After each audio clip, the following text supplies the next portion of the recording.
On our 10:30 docket, Mr. Kelly Hammond, Yes, sir. would you please raise your right hand? Mr. Hammond, do you solemnly swear that in this proceeding, the information and responses you submit will be the truth, the whole truth, and nothing but the truth? Yes, sir. Thank you. You may put your hand down. Mr. Hammond, in order to proceed, first of all, I'm going to have to discuss with you several constitutional rights and protections that are afforded to you that in effect you will be giving up in order to proceed with this hearing. Okay. First of all, we will do it verbally, but it'll be recorded by a court reporter. Okay. And then we'll go over quite maybe 2 or 3 times on some of them in writing. The first right is a right to remain silent. That means that you do not have to say anything. You don't have to answer questions. You don't have to submit written papers with your signature, especially papers that have a confession or admission to wrongdoing. Do you understand you have that right to remain silent? Yes, sir. You have the right to a jury trial. That is 6 people that will be chosen by you and your attorney and by the state's attorneys. 6 people from a jury pool of randomly selected people. Those 6 people would hear the testimony, the evidence, documents, etc., and they would decide whether you're guilty or not. That's a jury trial. You understand you have that right? Yes, sir. You have the right to confront witnesses or to face your accusers. That means that you and your attorney could question, cross-examine, or challenge any witness who would testify in a trial. You understand you have that right? Yes, sir. You also have what's called the right of appeal. That right is a right that you can exercise, your attorney can exercise, or the 2 of you together.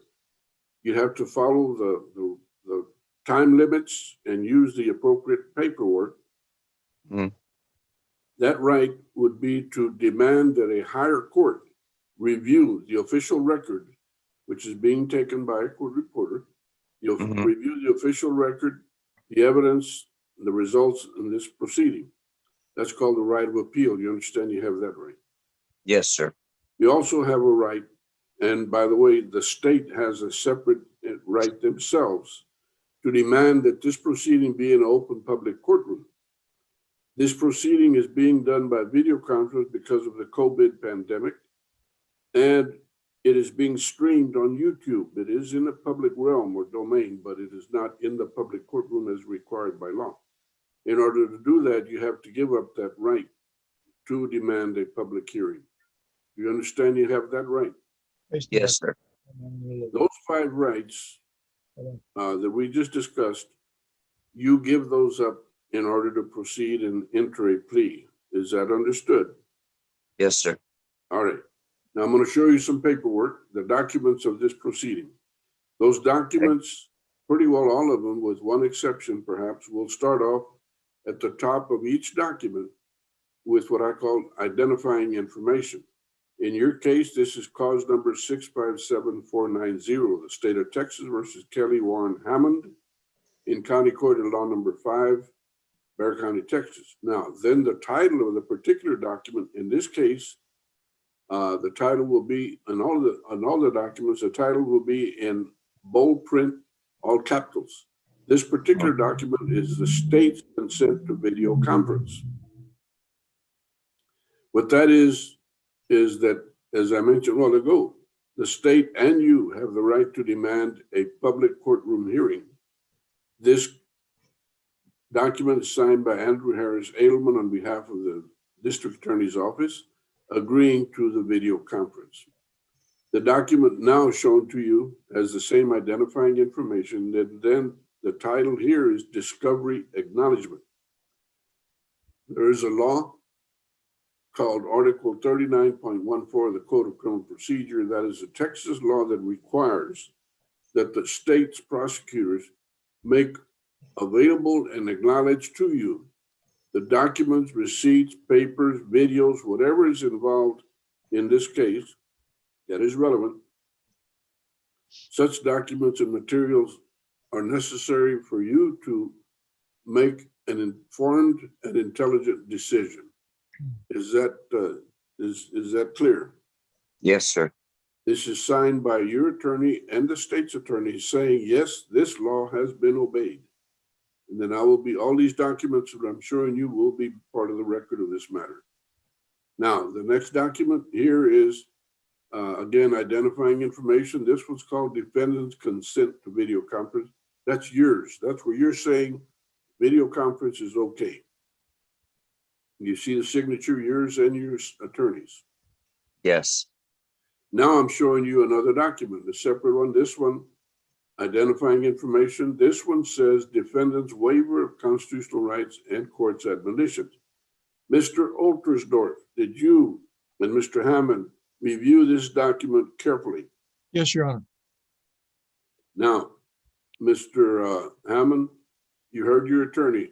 You see the first three sentences there? Did you read them and understand them? Yes, sir. The third sentence says, in this cause, I hereby enter a plea of nolo contendere to the charge of driving while intoxicated. You understand this, what it says? Yes, sir. Now, the rest of this document is divided into 15 separate parts or divisions. Each one is numbered.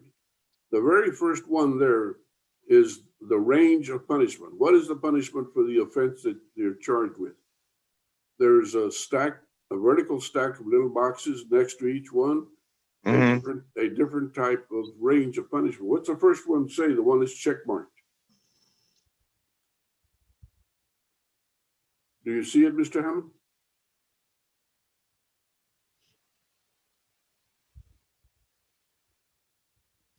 Kelly Hammond, do you see it? Where'd he go?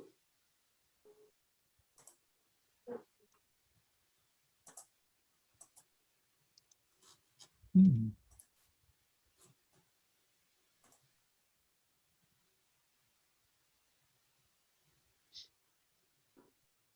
He is back.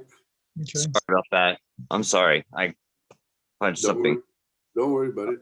Mr. All right. Hammond, I was talking about the papers. The one we're looking at is the one that's Right. divided, has divisions of 15 different parts, and each one is numbered. The very first one is on the range of punishment. What's the first one that's check marked? The only one of the boxes.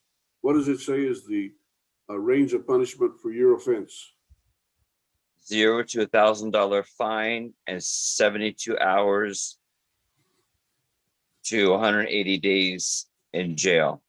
All right. Did you understand it? I did.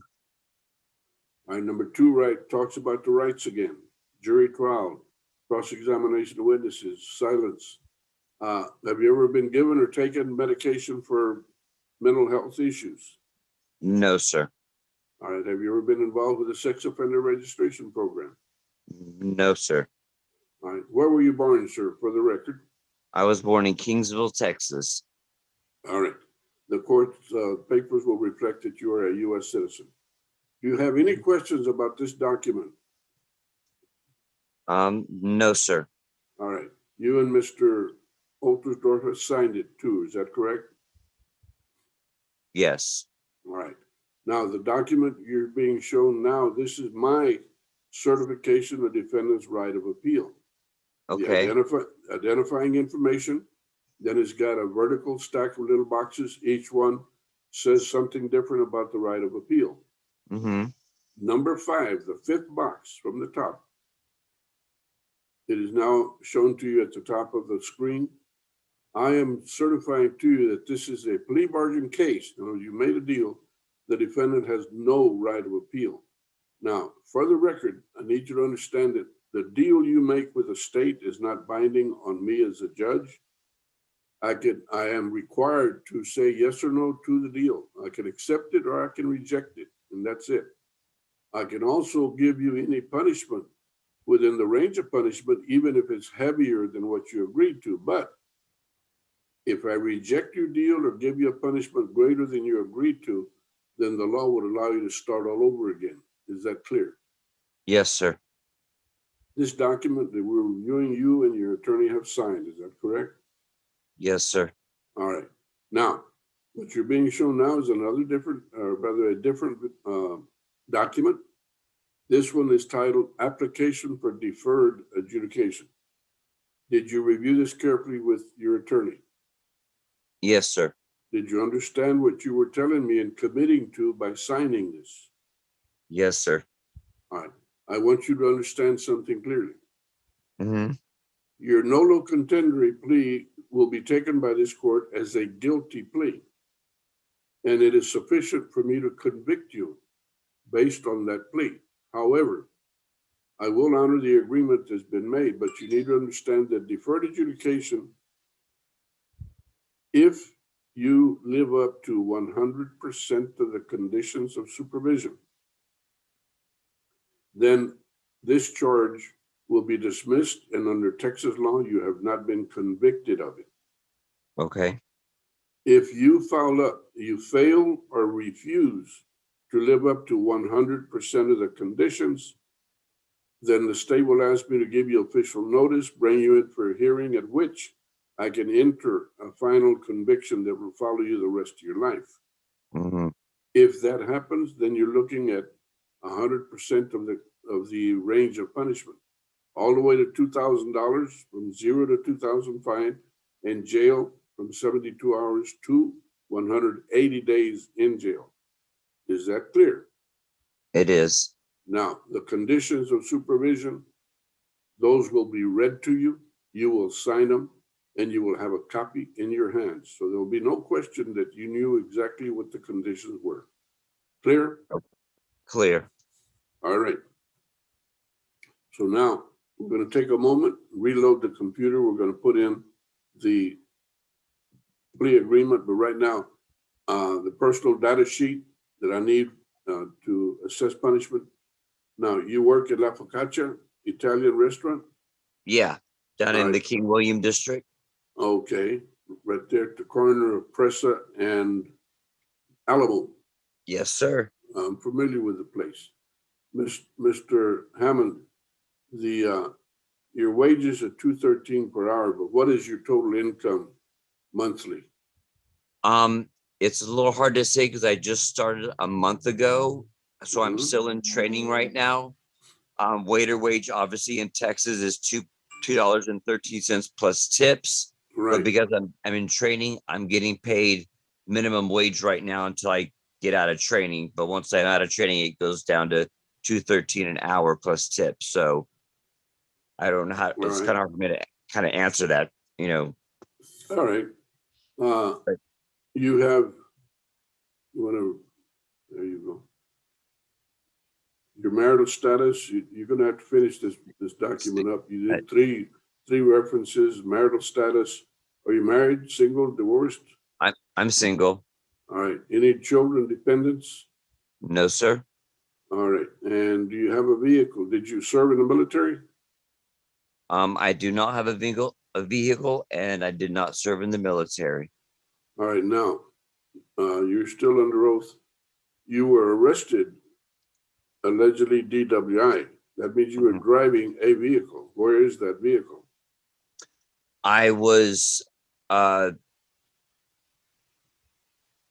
it was a friend of mine's car. She didn't want it anymore, so um uh I was paying for it on a rent to own or a lease to own from her.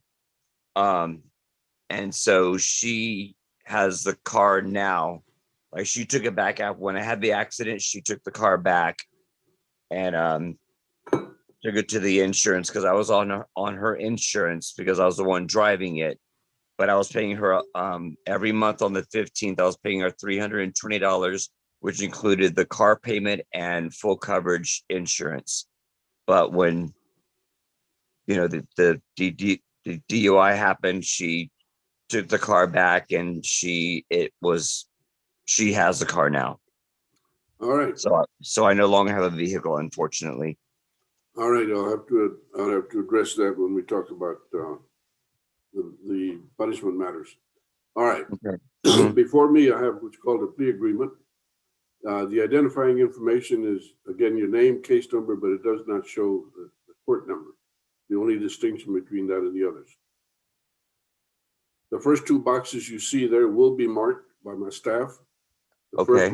first one, guess what it talks about? The right to remain silent. Then the second Okay. one identifies you as a U.S. citizen. That will also be marked. Mr. Okay. Oltersdorf, you and Mr. Hammond checked off those 5 boxes right there in front of us. Did y'all both, or rather Mr. Oltersdorf and Mr. Hammond, did Mr. Hammond clearly understand what those boxes meant? Yes, Your Honor, I discussed what deferred was starting out, talked about waiving a jury trial, talked about. Those five Yes, sir. boxes, he clearly understood what checking them off meant. Yeah, right? yes, sir, he did. We've had lots of conversations over the time I've been All representing. right. Mr. Hammond, you understand what these say? Yes, sir. All right. Now, the state, the check mark there says that they are pursuing the DWI first, because they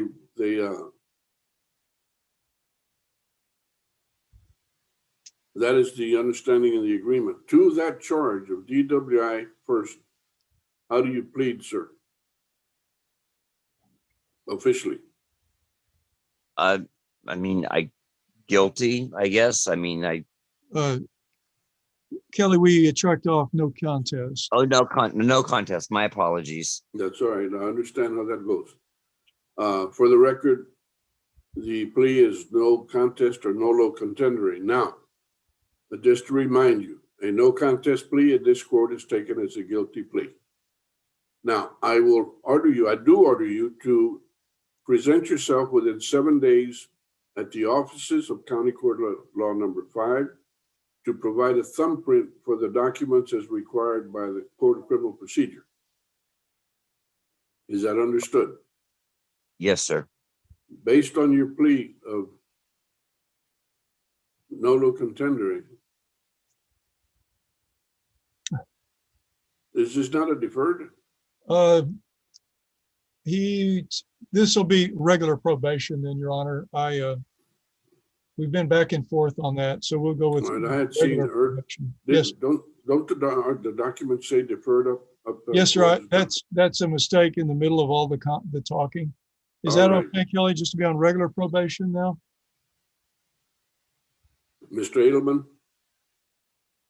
Mr. Hammond was given 2 options, a deferred with a longer supervision period and a regular supervision with a shorter supervision period. And I was informed by defense counsel that Mr. Hammond chose the regular with the shorter supervision period. So that is the plea agreement that I prepared. All right, the documentation wherein I have referred to deferred adjudication and went through the trouble of explaining it to Mr. Hammond is not applicable. It is a regular probation. And it is so reflected at where it says general conditions of community supervision. First of all, based on your plea of nolo contendere, I find you guilty. Secondly, you're sentenced to 6 months Bexar County Jail, probated or suspended for a term of 12 months. You're fined $500 if you complete 100% of the conditions of supervision in accordance with law. Then the entire $500 will be probated. You will perform 48 hours of community service restitution. Your scroll, please. You're to enroll in and complete the DWI education program, the DWI victim impact panel, a TAP evaluation and follow recommendations, 6 months of ignition interlock monitor to be placed on any vehicle that you will be driving. If you do not have a vehicle, then you will use or have installed the portable monitor to blow in it at least 3 times a day. Your supervisory fee will be $25 a month. Questions, Mr. Hammond? Not at this time, Judge. All right, I have a question Yes, sir. that my conscience requires. Mm-hmm. You're being placed on probation for 1 year. Is that not correct, Mr. Oltersdorf? Yes, Your Honor. What length of time was the deferred adjudication going to be? Judge, one of the reasons that I got confused over when I filled it out was we spent an awful lot of time last setting and today, not as much today, over the length of time in his financial situation. The deferred was supposed to be for 18 months. We're very grateful that the fine was waived altogether in both scenarios. And he was starting the new job and making such a small amount of money that there was quite a lot of discussion. I apparently at some point lost track a little bit of what the final decision was. I thought it was for regular because of the difference between 18 and 12 months and to having the alcohol monitoring device that was part of the plea bargain. So he was trying to cut corners, I think, a little bit, but that's where we ended up with. Well, I'm telling you and the state, I'm a little bit troubled. It does not appear to be, well, I'm a little troubled that instead of deferred, he's getting straight probation. I think the time element should be secondary in this situation because he gets a final conviction on regular probation as opposed to a deferred where he is in fact neither found guilty nor Well, convicted. Kelly, do you want to try to do the deferred? It's remember we talked about the length of the interlock and probation fees and what have you, and the judge gave you a low probation fee. Mm-hmm. No? Yes, sir. Okay. Yes, Judge, we'd like to change our request to deferred adjudication then, if he thinks he can handle it. I was concerned about the $2 an hour, or actually he's making more. He's making $7.50 or whatever.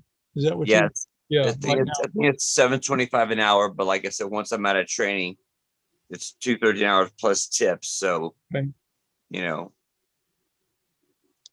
With the COVID thing being somewhat relaxed, I would Mhm. expect that La Focaccia would have probably provide you a little better income with tips. I don't know for a fact. I've been there for a little less than a month, and ever since they lifted the mask mandate, it's been nonstop. Like it's right, been so extremely busy. now- So We need to go back and on the record, mhm. are you opting? And I may need an approval or at least some kind of input from the state. The state, we have a little confusion that I need to clear up on the record. Is the state opposed to deferred adjudication? The state is not opposed to deferred adjudication based off of the fact that I initially offered it. Right, that is my impression. So now, the length of time for the deferred versus the regular probation, what are we looking at? The The state state offered, recommends 18 months. That was the agreement. If he opted for deferred. Correct. Mr. Oltersdorf, do you want to go briefly into breakout